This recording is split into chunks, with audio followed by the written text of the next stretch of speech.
started. So I teach at the university, and I'm very prompt when I start. And college students today are not very prompt, so they're like, no, yeah, you'd be surprised. So I am going to respect all of your time, and I appreciate you all being here. So I just want to begin by saying how much I appreciate your presence here. I want to thank you each for being here and being interested and invested in the ways in which your own local history here in Galesburg has continued to be woven into the fabric of the story of America. And so when the publication of this book became closer to a reality, I've been working on it really since about 2018. I thought the girl was I knew that Galesburg, Illinois was the place that I wanted to launch the book. This may not be the place where Mary Bickerdyke was born, nor the place where she lived for the majority of her life, but I believe it's the place that she felt the most affection for. It's the place where she loved and where she buried a child and her husband.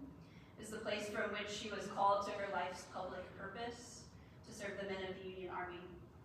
And so it was also obviously the place of her final resting and the place where the people you here have continued to love her most and best.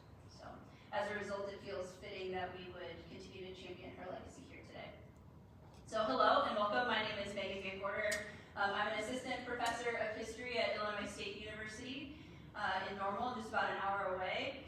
And this is the book that I wrote. So it's kind of surreal to be here today.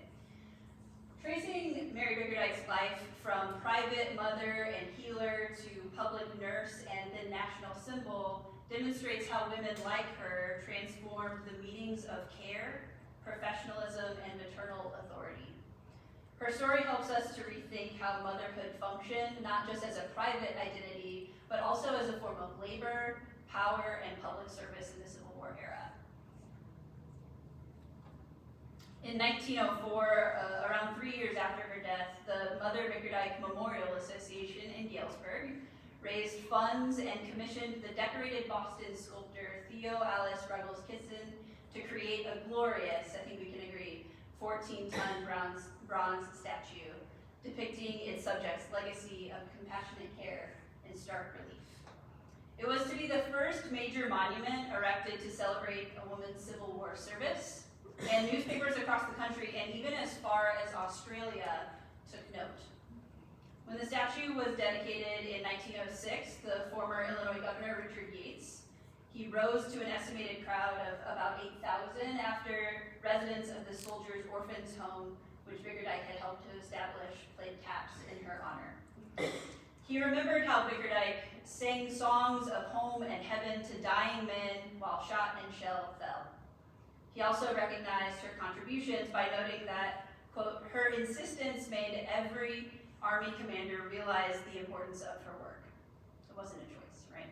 In fact, that insistence, her moral resolve to extend care, transformed the idea of compassion into action and earned her the recognition and great love of the common soldier. And as I mentioned before, that love, I think, extends to us today. And this book and my research has been an attempt to use the kind of scattered archival materials of her life to assemble and determine the value and meaning of Mother's work, both in her time and in ours. So, for the next 35 minutes or so, I hope that you'll indulge me as I present some of my research and some of the stories that I found to just be so compelling throughout her lifetime. As I had mentioned to some here before we started, in some ways I might be preaching to the choir. If any audience that I might talk to about Mary Bickerdyke, you probably know more than any other audience. But I hope that you walk away today feeling like you've learned something new, or at the very least that you are energized by the ways in which Bickerdyke's story can continue to be told. At the end of our time, I would love to engage in some questions and answers. And then finally, I'll be around for a while. I have some books here that I can sell or sign to you if you are so inclined. Or just to chat, that'd be fine. So I wanted to start with kind of this 10,000-foot view of motherhood during the 19th century to give us some context. So prior to the industrial era and reform movements of the late 19th century, most women were expected to marry, expected to have children, and expected to remain within the domestic or private sphere.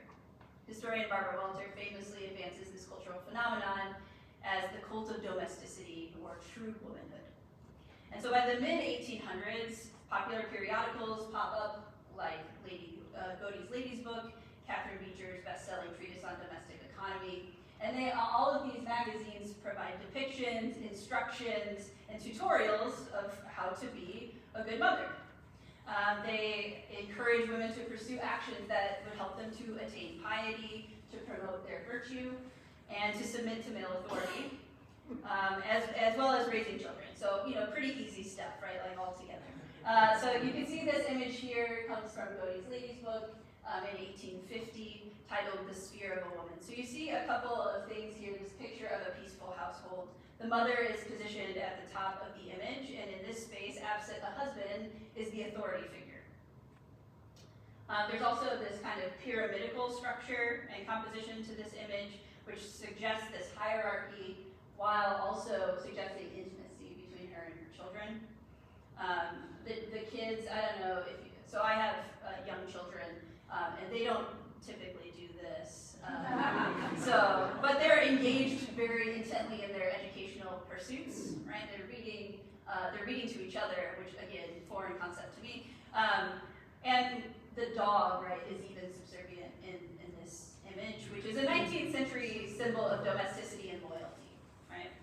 Perhaps my favorite thing about this image is that mom gets to sit down, which is like, I don't get it. And we look at this today and we think that this is an impossible scenario. This just doesn't really happen. And I think in some ways in the 19th century that's true as well, because this impossible ethic most directly applies to middle-class white women who have access to resources. They could seek education and practice this art of motherhood, but they could do it with the aid of household help. So she can sit down because someone else is probably cooking dinner, right, or cleaning or doing something like that. But what of working class women? They are tasked with the same expectation of feminine performance, but they have the added labors and economic pressures. And as a result of these strains, a large population of mid-19th century women become incredibly skilled in the varied household management tasks, which included medicine. And so Mary Bickerdyke was one such working class woman who defies this cult of domesticity, this image of the sphere of a woman, and adds a lot of texture to the lived experiences of motherhood. Mary Bickerdyke was born to struggling parents in Knox County, Ohio, and she died in Russell, Kansas in 1901. And in between, she moved constantly, and typically with purpose. Right? And this is something that scholar Andrew Whitmer calls portable localities, and her life captures something that is essential about her, that wherever she landed, she built relationships and networks that she would draw on again and again throughout her life. And so this map gives you a sense of that movement across her lifetime, and while we won't be able to follow every stop along this map today, I want to use it as a launching point for some specific episodes that illustrate how Bickerdyke, this lower to lower middle class woman throughout her life, rewrote the maternal conventions of her time. Each place on the map represents a specific choice that she made, and those choices together form the arc that we'll be tracing for the rest of our time. In the years leading up to the war, Bickerdyke developed a specialty in medicine as she attended to her chronically ill husband throughout their marriage. Upon her husband's death in 1859, she recognized that she needed to make money for her family as a widow, and so started a botanical medical practice in Galesburg. When the American Civil War broke out, it provided yet another opportunity to market her skills in caregiving. And with the encouragement of her community, she made the rare decision to leave her private motherhood to her 6 and 11-year-old sons and volunteer and aid the Union sick at Cairo, Illinois in June 1861, and thus entered a new phase of her life as a public and professional mother. And over the course of 4 years of service to the Union Army, her assertive approaches to caring for soldiers were largely successful because she leveraged her maternal medical authority to make her way into male-dominated spaces. She insisted on being a surrogate mother to soldiers who were most comforted by maternal care in times of sickness and injury, and were now displaced from home for the first time. And in doing so, she consistently broke military protocol and redefined how women operated on the ground level of Civil War medical care. So one example of this that has been immortalized through visual culture is this depiction, the one that you see on the right here, which is titled Midnight on the Battlefield. And so you can find this first published in Mary Livermore's My Story of the War, which is several decades after the war is over. But it depicts Mary Bickerdyke heroically attending to a suffering soldier on the battlefield at Fort Donelson in 1862. And the story behind this is fascinating, right? The only reason that Bickerdyke was on the field at midnight in that kind of very cold, frozen February evening was because she defied officers' initial orders. Union officials had insisted to Bickerdyke that all the survivors of that battle for the day had been taken to hospitals from the frozen battlefield, but she was convinced that she had heard distant moaning. And so she assembled a small detail of soldiers to help her locate, and eventually successfully locate 2 Union survivors who were stranded and wounded on the battlefield. And so on the surface, this incredibly heroic act can be seen simply as a demonstration of compassionate care, which it certainly was. But I think it also demonstrates how mothers might leverage their maternal authority to subvert traditional power hierarchies and become respected as needed professionals during wartime. The men who were in charge of this particular situation did not feel the same pull towards care that she did. And so this lithograph was drawn after the war and featured, as I said, in Livermore's biography. And then eventually that same image is sort of recast and brought in your courthouse square. And this anecdote begins to unfold how Bickerdyke was not a typical mother by the norms of the 19th century, but by the end of the Civil War, she became celebrated and popularly known as Mother Mary Bickerdyke by both soldiers and the press across the nation. And this public recognition suggests that there were beginning to be changes in what mothers should be, and Bickerdyke's version of motherhood showed a version of what motherhood could be. By fall of 1863, though she had initially just volunteered and was really doing uncompensated labor for a good portion of the first year of a year and a half of her service, by fall of 1863, she was formally employed by the United States Sanitary Commission as an agent, and she had been superintending hospitals in Memphis. After 6 months in this position, she had difficulty obtaining milk for her patients, which she found to be instrumental in their recovery. She complained that, quote, a gallon of water barely colored with milk costs 40 cents, causing her to spend an inflated amount of money on what she said was sham milk. So she resolved to solve the supply problem by soliciting donations of live cows and hens from anyone willing to aid her request. This creative approach was anything but standard medical protocol of the United States Sanitary Commission or of the United States Army, but was uniquely designed by Bickerdyke's combination of maternal authority and medical competency.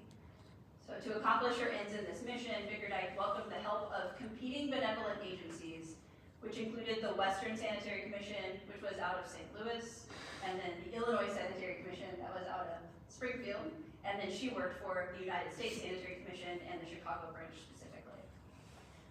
Her plan, in this plan, she proposed to canvass Illinois, Wisconsin, and Ohio to obtain donations from regional farmers that would provide a direct and cost-effective supply of fresh goods for convalescing soldiers in Memphis. Her goal was to get at least 100 milk cows and over 2,000 hens. Memorialists dubbed this event the Cow and Hen Tour, which I love. While the contemporary press saw the campaign as, quote, an opportunity to do good for Midwesterners on the home front, really wanting to contribute in some way to the effort.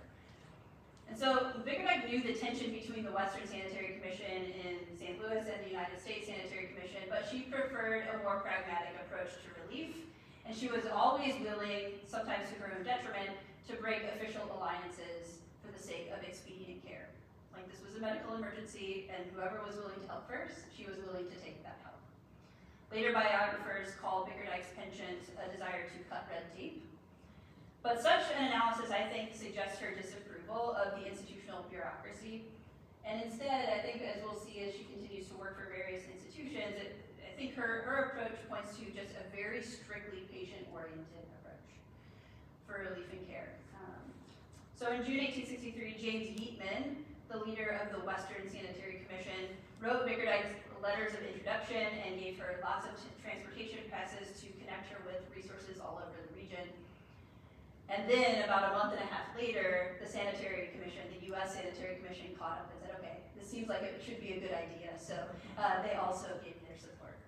The tour created a great deal of excitement in newspapers across Illinois and Wisconsin, especially, who lauded her efforts as a noble enterprise. The advertisements introduced her to the public. They backed her with endorsements of all three sanitary commissions. And that is remarkable in a lot of ways because these commissions did not like each other, especially in the beginning phases of the war. This coalition then of organizations under Bickerdyke's proposal called for patriotic and loyal farmers to donate whatever they could for the sake of soldiers. Telegraphs poured in, like this one that you see, with small and large donations alike, and the generosity exceeded her expectations. Over 200 milk cows were shipped to Memphis, and well over 2,000 hens as well. Observers referred to this cow and hen tour as characteristic for her, citing her unifying efficiency, her resolute energy, animated for soldiers' benefit, and her assertive determination to provide for these soldiers. The sentiment of Bickerdyke's resourcefulness was coupled with this kind of humorous, preposterous vision of, quote, loyal cows and hens, right? Led by Bickerdyke in what they also termed a bizarre procession, like almost this parade, right? Her leading these loyal cows and hens into Memphis. And I think that this suggests the ways that her ethic and actions defied convention, even in the midst of the Civil War, as well as decorum of this middling domesticity that we saw in that first image. If the campaign produced amusing visuals for readers across the North and maybe inspired a bit of levity and hope in the face of public distrust towards the Army medical establishment, the efficacy of Bickerdyke's cow and hen tour are demonstrated in letters like this in her archive, where soldiers directly thanked the donors of these cows and hens. And I like to imagine that Mary Bickerdyke encouraged them to write these letters. Like, you better say thank you. In this letter, the soldier states, "When brought to this hospital, I received proper food, a little broiled chicken and a cup of tea with some milk in it, toast and butter. I commenced immediately improving. I would have been dead if I had not received proper food." So here, the small comforts of home, furnished by Bickerdyke, ameliorated the suffering that was taking place away from their traditional sites of care. The heroic and admirable work that she accomplished during the Civil War as Mother Bickerdyke might have you curious about the effects of that work on her private motherhood. It did for me. This was a big question for me as I was doing my research. So as mentioned previously, Bickerdyke left for the Civil War when her sons were 6 and 11, and ostensibly never returned to care for them in the traditional sense, like this home circle where mother's at home. When he became an adult, Bickerdyke's youngest son, Hiram, this little doe-faced boy here on the right, recalled this. He said, "I was with Mother during the winter of 1868 on a trip to Washington to secure governmental aid. I did not see her after that for 6 years. Strange as it may seem to others, we never, as a family, had Mother with us after the war. Her energy and life went to aid others. As she would bluntly tell me, others need it and we don't." Bickerdyke's calling as a public mother was based on both a professional choice and economic need for her family in the midst of her widowhood. Her decision, though patriotic and practical, did break this conventional image of the family circle, as mother and sons carried the bulk of their relationship out through written correspondence, at least until the final 15-ish years of her life. One letter from the Civil War period succinctly gestures towards the relational complexities of her biological and private motherhood. Hiram, again, this young boy on the left, or on the right, was then about 7 or 8 years old, and sent his mother a few lines of symbols that looked like hieroglyphics, I think, in some way. I have a 10-year-old and can imagine him doing something like this. These hieroglyphics is a language all of his own, and without any translation, which is my favorite part, right? And then his older brother, James, this young man on the left, writes under this cryptic message in a frank tone to his mother, "You must interpret it yourself. It is from Hiram." Right? Like you can just feel the brotherly tension here. Their personalities come up, and it really is quite consistent with the rest of the letters in the archive. Even towards the end of their life, James is this deeply serious boy and man as he grows up, and Hiram is always sort of the adventurer. But her son's short message kind of conveys the consequences of her decision to pursue public professionalism outside the home. Because I can imagine Bickerdyke opening this letter. This letter is written, I believe, in 1864. She's around, it's during the Atlanta campaign, and so she's following Sherman's 14th Corps around this campaign. And you can imagine her opening this letter surrounded by the hustle of war, and immediately probably smiling at her youngest boy's playful personality and admiring her older son's pragmatism, which a lot of times reflected her own. That intensely maternal feeling of recognition of your own kids, right? Like you recognize who they are and you love them and you have pride for who they are and who they're becoming. But at the same time, she received this letter from a distance when she had been away from them for a few years. And so that sweet feeling could perhaps turn to this aching sadness, recognizing that she was missing out on their developing quirks and personalities and shared jokes that, in some ways would remain a mystery for her, that she struggled to interpret at times, as James is saying here. Her wartime service reflects the pressures of her long-term economic situation and her own desires to be recognized as a professional. This is a thing that women still struggle with, right, who are working. But as she assumed each maternal role, she did so with the acknowledgement that they were accompanied with this pull of both fulfillment and heartache. After the Civil War, Mother Bickerdyke returned to the working class. She relocated several times and worked within and outside institutions, and as she continued using her growing reputation and her motherhood as a top job qualification. You can imagine, like on her resume, it's like, I have a mother, this is who I am. And featuring this allowed her to operate as a competent and skilled worker for 40 years after the Civil War, even though she never completed formal medical training. As mother, she effectively labored as a medical authority, a social servant, and a health advocate.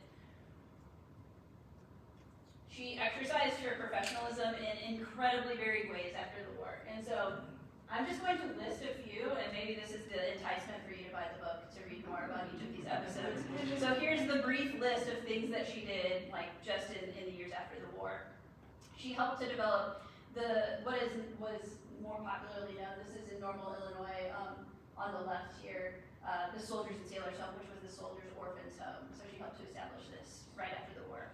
She worked for the Home for the Friendless in Chicago, which was established by Mary Livermore. She established a hotel that bore her name, called the Bickerdyke Hotel in Salina, Kansas, and tried to recruit Union veterans to come live in Salina.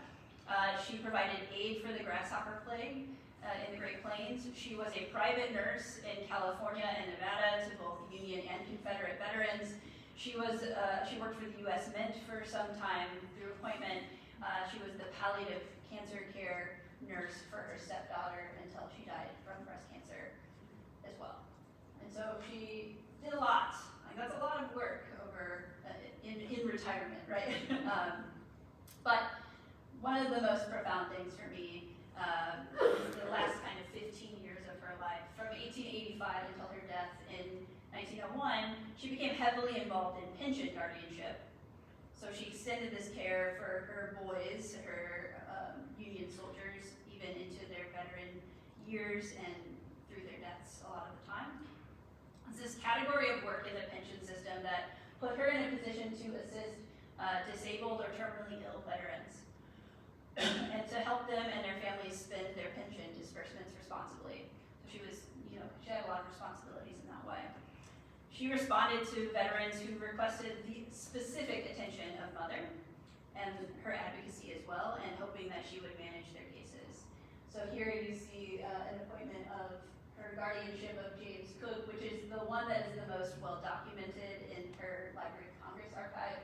And then there's a really big folder of his pension case at the National Archives in Washington, D.C. as well. But I want to tell you about this specific soldier Besides these official avenues of pension guardianship, Bickerdyke also pursued care in extra-institutional ways.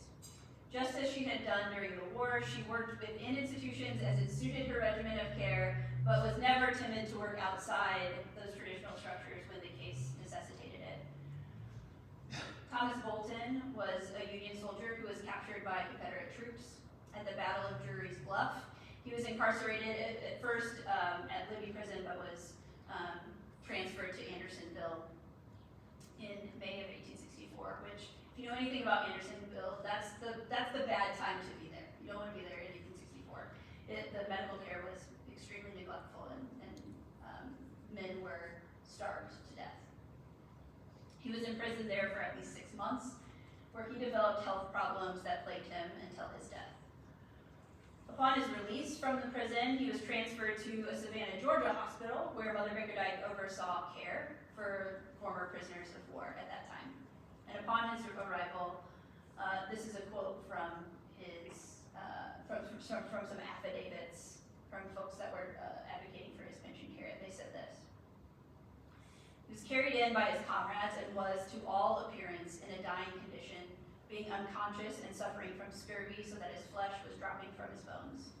His comrades pleaded with Bickerdyke to try and do something for him, and she literally snatched him from the grave, and to him she was indeed and in truth Mother Bickerdyke." So her reputation for home-like care preceded her in this instance, and Bickerdyke's ministrations exceeded ordinary medical attention, so she was outstanding in that way. After the war, Bolt became he recovered, right, and he became active then in his local GAR chapter in San Francisco, where he lived, and where she lived for some time as well. At age 51, he began to seek out his military pension and wrote to attorneys in Washington, D.C. Bolton's first pension attorney collected a devastating charge, because you have to collect all these affidavits to prove that you're worthy of a pension in this time, and he was accused of heavy drinking. And such accusations were disastrous in these pension cases, where individual benefits were awarded based on sympathy and moral merit, and not just your time of service or your injuries after the war. And so to counter this damning claim, Bolton leveraged Bickerdyke's involvement in the case to procure a positive outcome for him. So as his health was deteriorating, he knew that if he didn't receive a benefit before his death, that he would leave his debts for his surviving daughter and his family that had survived as well. And so at once, he made a decision that he was going to contact Mother Bickerdyke, and she urgently went to work on his behalf. She wrote letters to Kansas lawmakers, which was the state where she lived at that time, and as well as men of distinction that she had known throughout the war. And as a result of her connection and her determination, he finally received his expedited certification in March 1891, which was like 6 years after he had begun the pension process. So it was this long process. She started, I think, at the beginning of 1891, and so it was quick as soon as she got involved. Her willingness to testify on his behalf allowed him to overcome these accusations of debauchery that might have otherwise proved ruinous to his prospects. A month after this pension was granted, in an extraordinary gesture, Mother Bickerdyke invited Bolton to travel across the country from San Francisco to Kansas and stay with Bickerdyke because his health was deteriorating and he knew that he was going to die. Leave this up here for a second for our drink. So he hastily made a will, and without saying goodbye to his family, even his daughter, who was a teenager at the time, he boarded a train set east towards Russell County, Kansas, from San Francisco. It was a decision that was predicated on an unwavering faith in Bickerdyke's maternal comfort and the prospect of a good death surrounded by Mother. His decision to travel under these extreme circumstances and grant her power of attorney signified that he trusted her more than his own family to oversee his medical care and handle any unresolved matters on his death. When he arrived in Russell with $80 to his name and a, quote, shabby and soiled suit, Mother Bickerdyke remarked, "Now scarcely his soul and body hangs together." And for the next month, Bickerdyke provided palliative care for this now grown soldier boy. During his suffering and through his final moments, she felt assured that she had, quote, done everything in my power for his comfort. I spared not pains. She arranged for the local GAR chapter, which was not his own, to give him a proper burial, and he is buried in Russell, Kansas.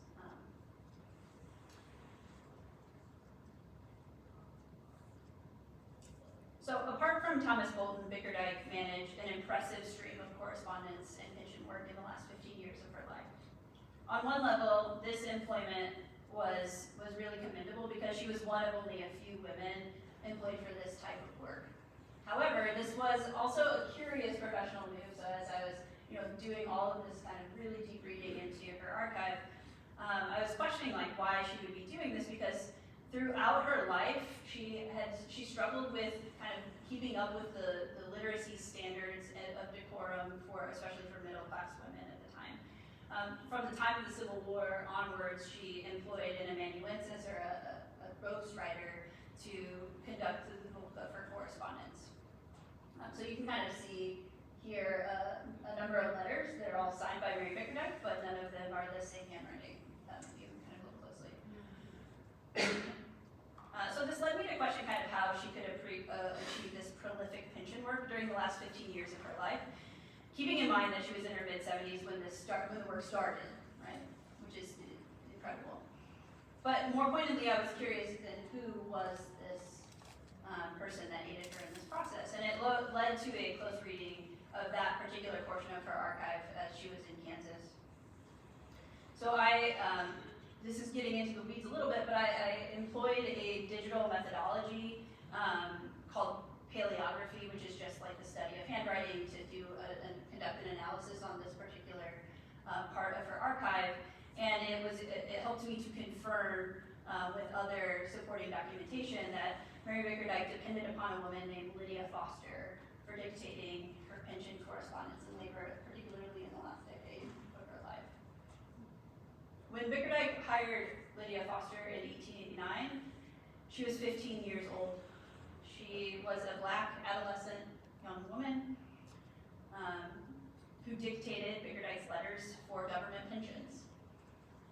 Over the next decade, she continued to live in the Bickerdyke household and cooked meals and cleaned house in addition to this pension work. So you can see on this slide here, she's listed on the census in the Bickerdyke household as a servant in the 1900 census. This is Lydia Foster's handwriting. So if we were to go back here, you can see this bottom one is also Lydia Foster's handwriting. The little colorful dots on here this is the use of that digital method.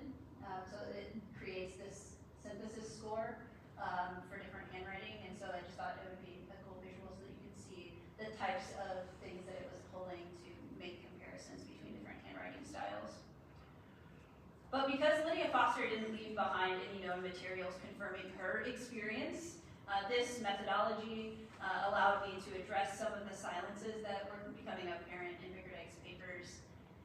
So when we reread these different letters that she writes through the lens of this young, unknown black woman, rather than mother, right, this elderly, celebrated white mother, I think it underscores the necessity of critically engaging with these archival silences to continue to uncover complex truths about someone who otherwise has no name in the story. So Foster's labor undeniably helped to elevate Bickerdyke's image as a mother guardian of Civil War veterans in the 1890s. 1890s is a decade regarded by many historians as the height of Civil War memorialization. You have lots and lots of books published during this time.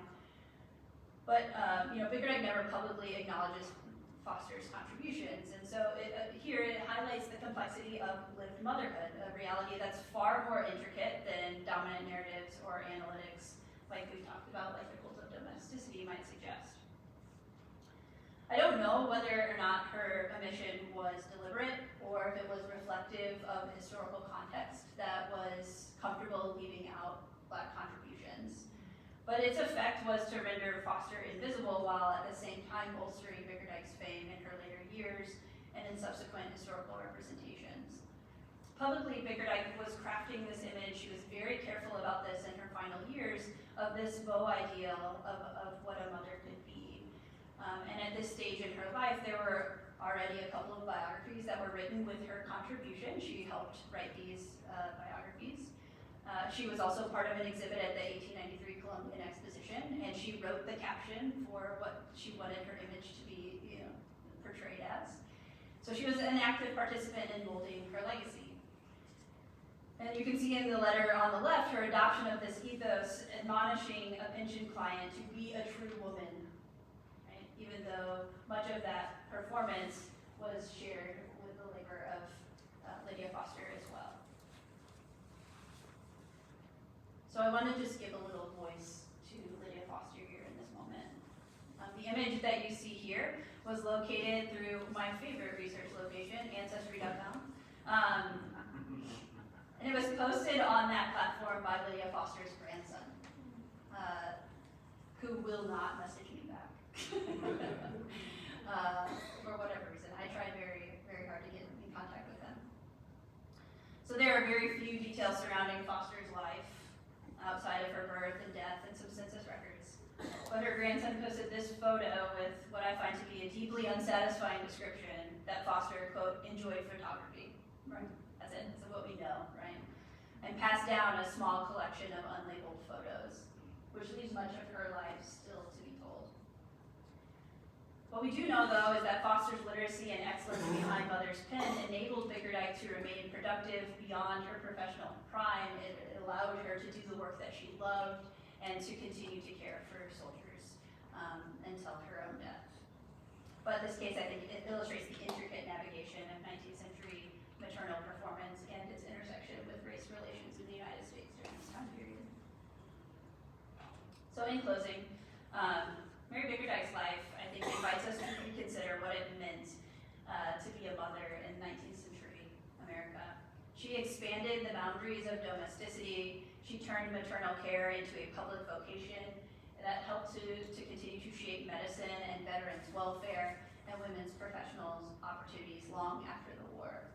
I think her legacy reminds us that even the most celebrated women's stories are collaborative, that they are built through the often unseen labor of themselves and of others, such as Lydia Foster, right, whose hands and voice helped to sustain women's stories and helped to sustain, in this case, Bickerdyke's image as mother to the nation's soldiers.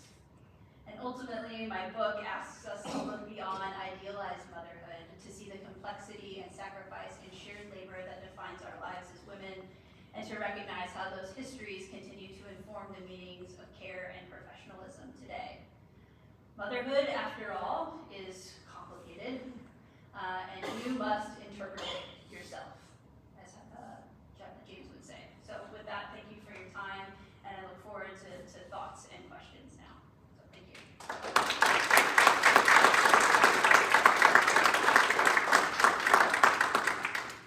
All right, does anyone have questions or want to share? We can pass the mic around.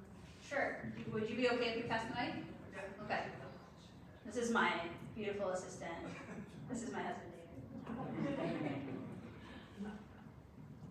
On a statue at the courthouse, the quote is, "She outranks me," by General Sherman.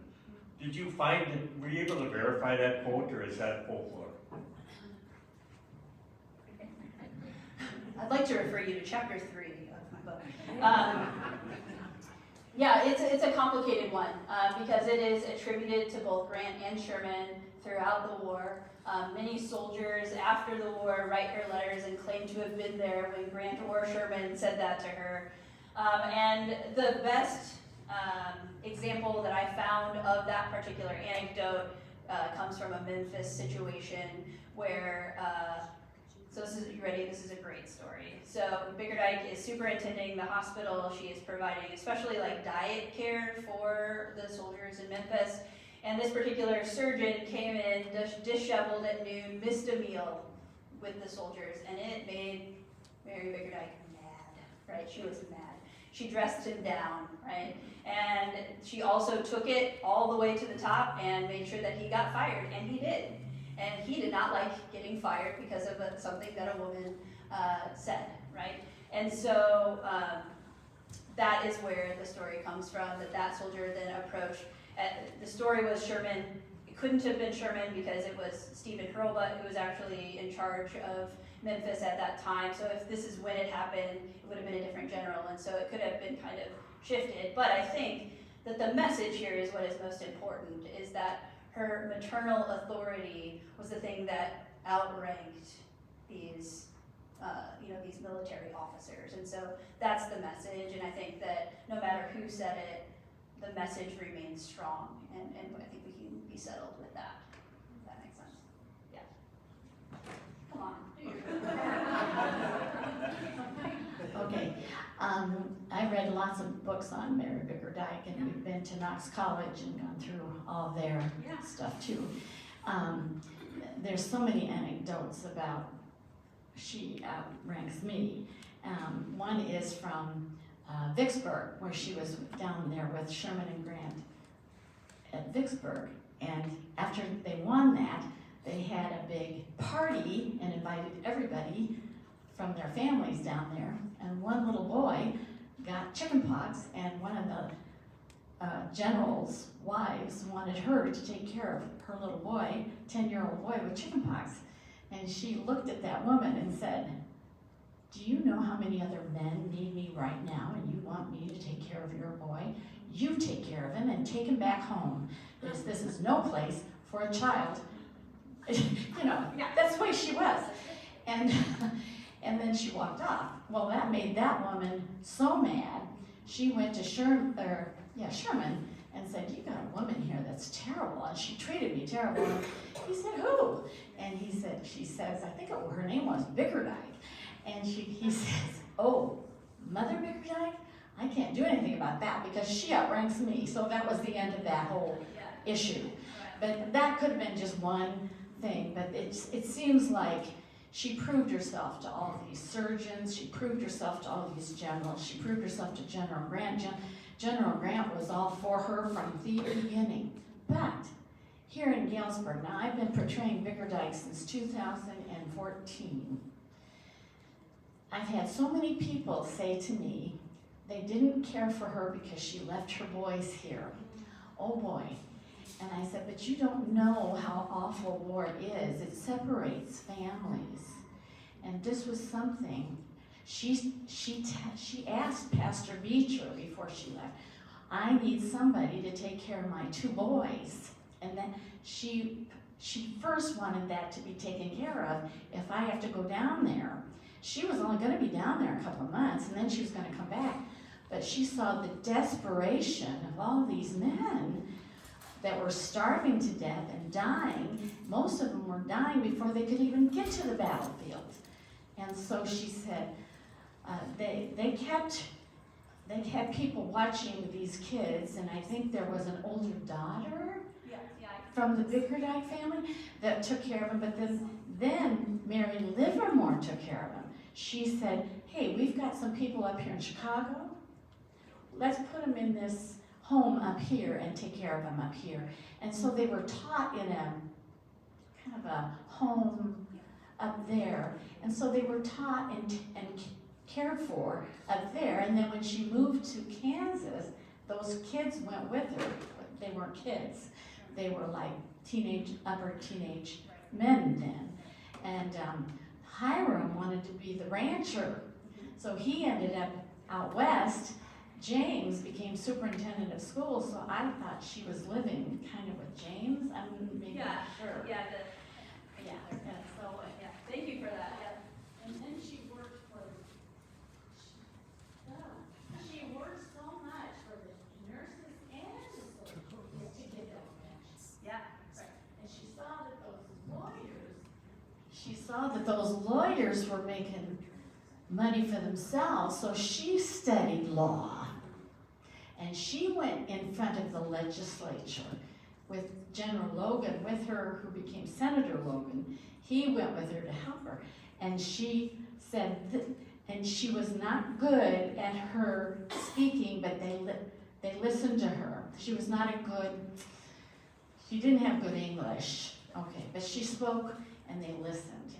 And she said, you need to take care of these people. And so she got lots of pensions for nurses and for soldiers. And I mean, when she walked among these men, they all gave her standing ovations, threw flowers at. They loved her. They adored her.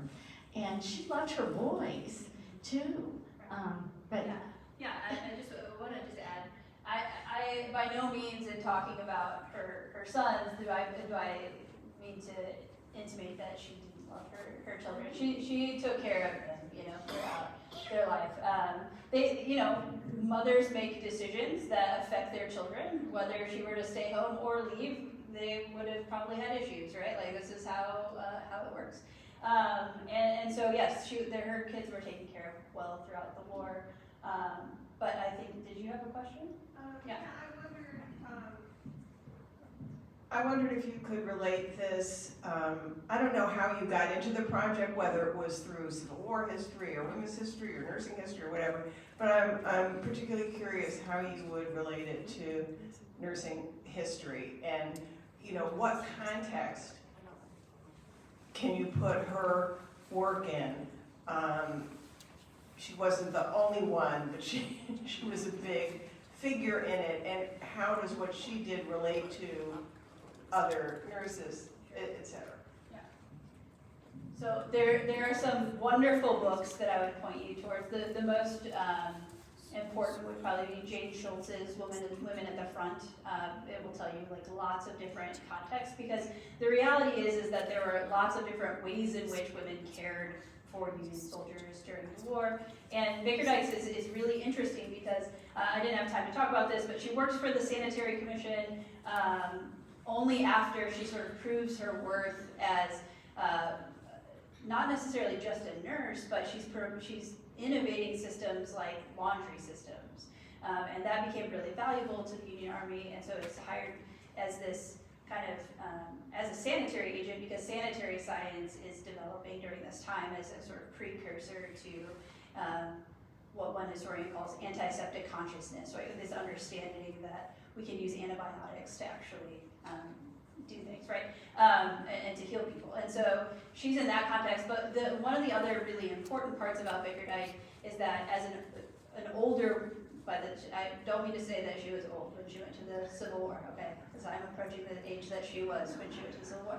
Very young, but medical schools for nurses were not established really until the 1880s, and they start out east. And so if you are in the Midwest and you are of an age or of a working class, then you don't really qualify for professional nursing opportunities. And so within that context, she describes herself as a botanic physician, which is unorthodox medicine during the pre-Civil War era. So botanic medicine comes from the Samuel Thompson movement, and by the 1860s, when the Civil War starts, it's kind of fractured into all these different kind of crazy things, honestly.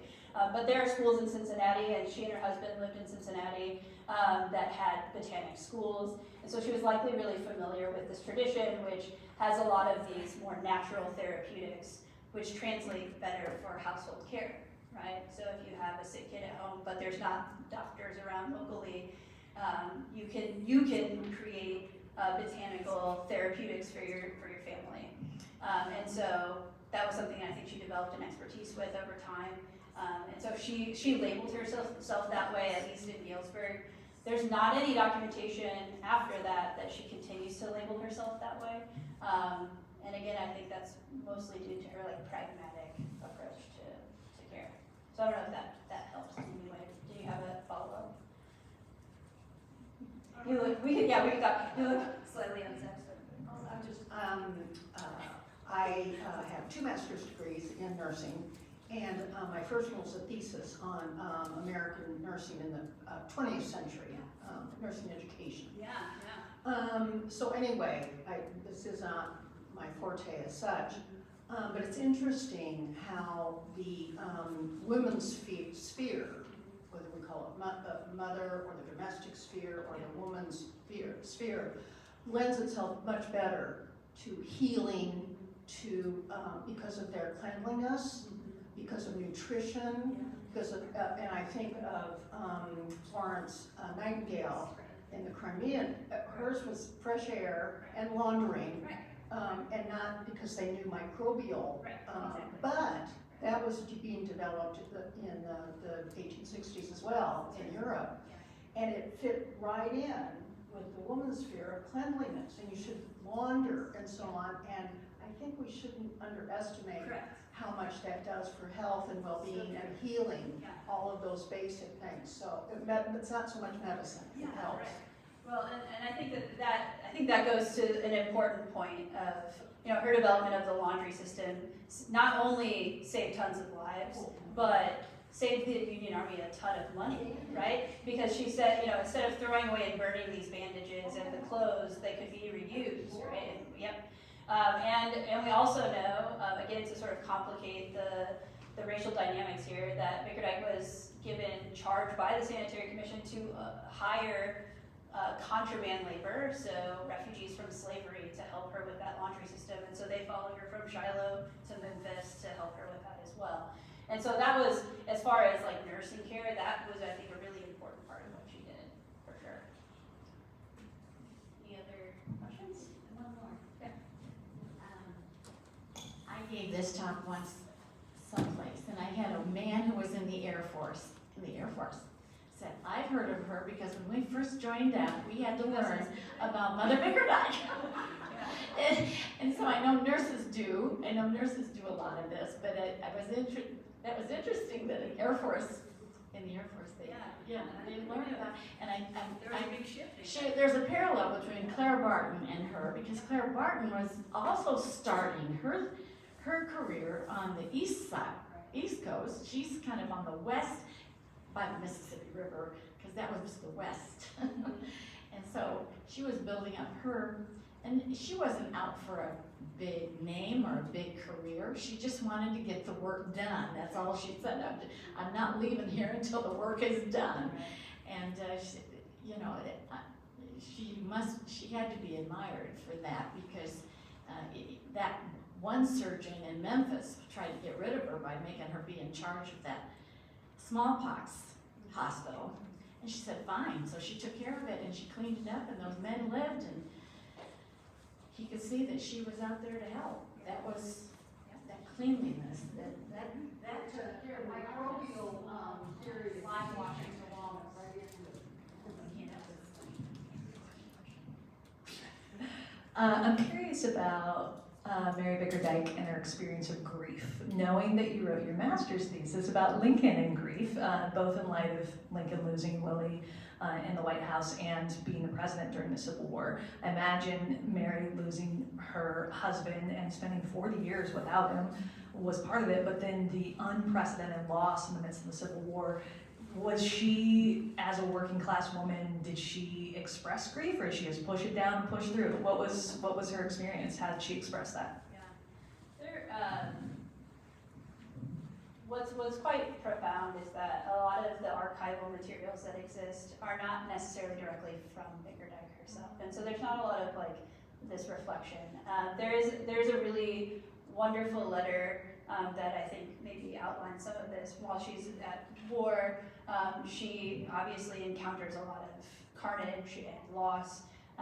At Fort Donaldson, she witnesses the death of a young man from Galesburg, or at least the aftermath, when his fellow soldiers bring this body to him, or bring him to her, excuse me, and the sense of like trying to tie the community back to this distant body now, right? Because the conventions of the time period is that you die at home and you acknowledge your good Christianity, and everyone feels okay about it because we've all kind of had this experience together, and so the Civil War displaces that from people. And so Bickerdyke, I think, in several instances throughout the war, sees herself as this connection, this surrogate mother. So, their mother can't be by their bedside, but she can be there for them. And she often relays information back to family. And in one case, there was a woman who had been helping to care for her children, for James and Hiram.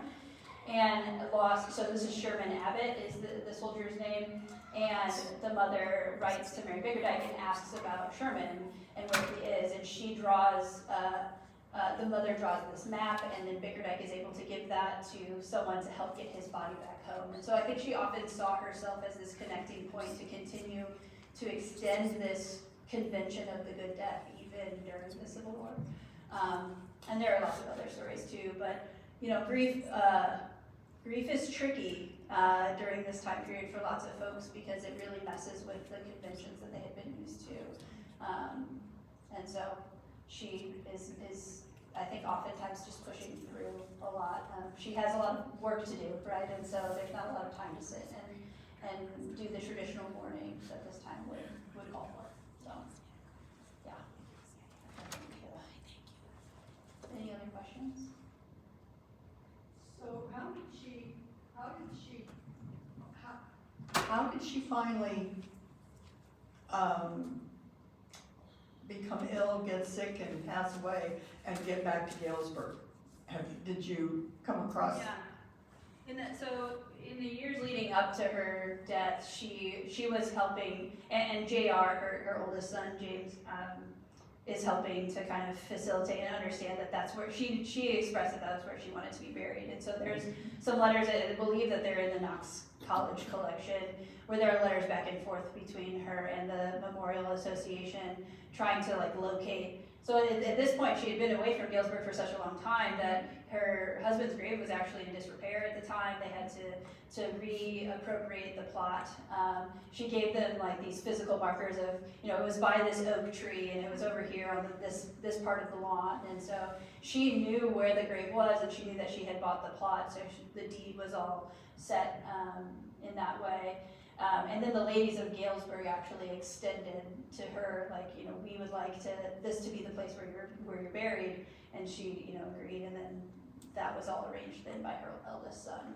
There was a huge celebration though of life in Kansas where she lived. It filled up, the whole gymnasium was filled, and they had a service there, and then transferred her body to Galesburg where there was another celebration as well. So did she come on a train? Yes. Her body came Yes. from Kansas. Kansas Yep. on a train? Yep. Yep, a funeral cortege. You know what it says on the stone? Yes, yeah, I do. You want to share? Well, Fran Riley came back in, I don't know if you remember, Fran Riley from Channel 6 Quad Cities. He came to interview me about Mother Bickerdyke. Never heard of her. In fact, I hate to say this, but there's a lot of people in Galesburg and Knoxville that have never heard of her. They see that statue, they have no idea who that is, and they don't care. So that's why I do this, so that I want them to know who this woman was. And anyway, where was I going with that? Oh, what it says on her stone. He went out to look at her stone, Fran Riley did, and he said, wow, mother to the boys in blue. He just thought that was amazing. And that was the top story of the Fran Riley Channel 6 News, the top 10 stories of 2015, because they had never heard of this. But this is great to get this news out, because this is a woman that's risking her life on 19 battlefields, 300 some hospitals that she put together. Oh my goodness. This is not just an ordinary person here. This woman just really pushed herself to the limit, I think. I'm also a historian, so I'm interested in the trajectory of your research. So we've heard a little bit that you did some work on Lincoln and now this. And if you could just talk a little bit about the through line and where you think you might be headed in your next project. Yeah, so I'm a Civil War era historian, and I'm from, as I said, I'm from Normal, and so my master's thesis was actually on Lincoln's consolation letter to a young woman who lived in Normal, or in Bloomington at the time, upon the death of her father. And so when I started my dissertation research, I was really interested in the Sanitary Commission specifically, and I'm deeply interested in like statewide histories and things like that. And so the Illinois Sanitary Commission was just really fascinating to me because all of these states have different sanitary commissions because they want to be the ones to provide care directly to their soldiers. And it's in this era of, you know, sanitary science and this scientific method, and so the United States Sanitary Commission becomes this overarching organization that pushes all these state organizations out of the way, and then they compete with one another. And so Bickerdyke kept coming up in these stories, and I have told people before that she's kind of like Forrest Gump in some ways. She just kind of like shows up in these like pivotal like historical moments, but always doing something really profound. And so I just wanted to do more in-depth like microhistorical research on that. My next project, I'm hoping to do an exploration of the consolation letter as a convention of writing during this time, not only by middle-class Americans, but also by lower-class Americans and Black Americans. So I'm looking at kind of this intersection of how grief conventions were changed by the Civil War. So that's my next project, hopefully. We'll see how it goes. But thank you for asking that. I think, do we have any others over here? We might just have time for one more. I recently heard that history belongs to the winners, and so I wondered, was there a counterperson on the Confederate side that did the same sort of sanitation work or giving? Well, actually, to kind of what Penny was saying, how many other people on the Union side like her were doing this? I mean, did she getting better publicity? I mean, was this common or was it rare for parts of the ward districts? Yeah, that's a great question. So I will just say that Mary Bickerdyke is singular in a lot of ways. But there is a lot of fantastic, like immediate post-war work on celebrating other nurses who are in some ways like her. She's very singular in a lot of the ways that she especially asserts her authority, because again, this defies kind of the convention of the time. So there's this book called Women of the War, written by Brockett and Vaughn in 1867, and there's these like beautiful little vignettes of all these different nurses, both North and South. Now, the point of this particular writing is to say that if they were from the South, they're now reformed and believe that the Union cause was the right cause, because it was this essential narrative in post-war America. I don't think that there is a Southern corollary that has been, at least been as well documented as her. I think that it's certainly like a possibility that there were women that were doing, and I know there were women doing this type of work in the South, but the documentation in the South, especially in regards to women's labor, is significantly less than in the North. So that makes the work hard for historians, and this is why history is often written by those who win, because the winners are often better documented. And so historians are, we rely on the archives to help us tell our story, so that we're not just making conjectures.